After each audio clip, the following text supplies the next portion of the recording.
Hello, ladies and gentlemen. How are you? I hope you're fine wherever you are. I am the ACCA tutor, Mr.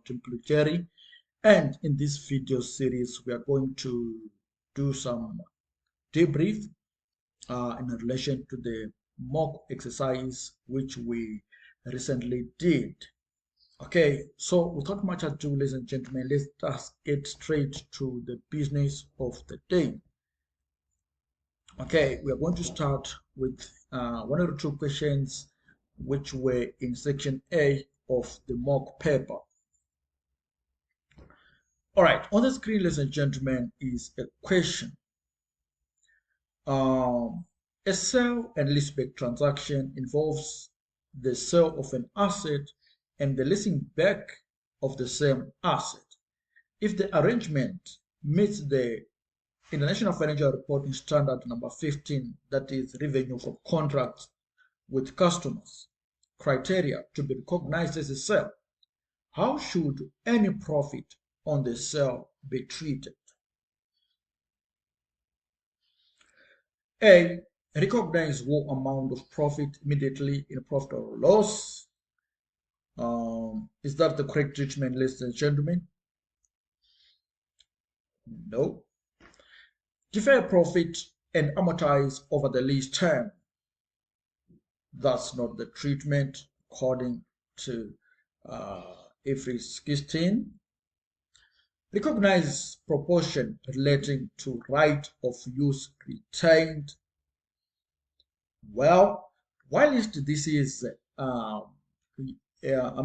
useful information in the computation of the rightful profit, we are not going to recognize that portion.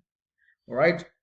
The only portion that is going to be retained is that one relating to the right of use transferred.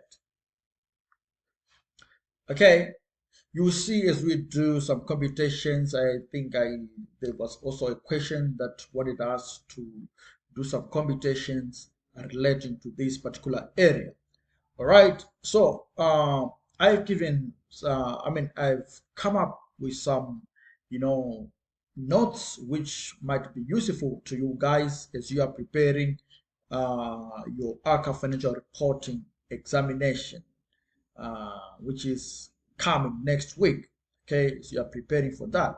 So these notes could be useful in answering lease related questions, in particular the sale and leaseback transactions.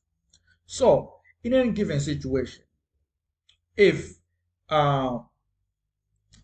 there is a transfer of property and then that property is going to be leased back, you need to ask yourself, from which position am I looking at this particular transaction? So if you are looking from the lessee perspective, that is the former landlord becomes the lessee, okay, or let me just say the seller lessee. In that case, you then have to ask yourself, does this meet the requirement of a sale, or does that meet the criteria of a sale in terms of IFRS 15? Because this is the accounting standard that regulates sales transactions. So if yes, the transaction was a sale, then you need to de-recognize the asset from the former landlord's books. All right. The former landlord should de-recognize the asset, all right, which could have been treated, maybe it was under IS 16 or it was under IS 40, all right. That asset should be de-recognized, right? And then when they de-recognize, they have to record a receivable because they've sold something, so they should be expecting some money. But after they de-recognize that asset in terms of those, original standard, they then have to recognize the asset again in terms of IFRS 16, which is now called the right of use asset. All right, because there is now a lease. The existence of ownership now is now under a lease agreement. So there should be a right of use asset to be recognized, and this is calculated. This is calculated as the present value of lease payments, okay, of lease payments divided by the fair value of the asset. The fair value of the asset multiplied by its carrying amount. In terms of those old standards, what was the carrying amount under IAS 16? All right, then we can come up with the ROE, okay, the right of use asset. That's the formula you need to use to compute the right of use asset. The lease liability, we know that one. This is the future, the present value of future lease payments, right? You also have to recognize it immediately. So these ones are also going to be recognized immediately. And then any profit or loss on disposal is also going to be recognized. But remember, the profit you are going to recognize is the same profit we are talking about here in this particular question. All right, you need to recognize the portion relating to the right of use transferred. Are we together, ladies and gentlemen? Great. Now, let's move on to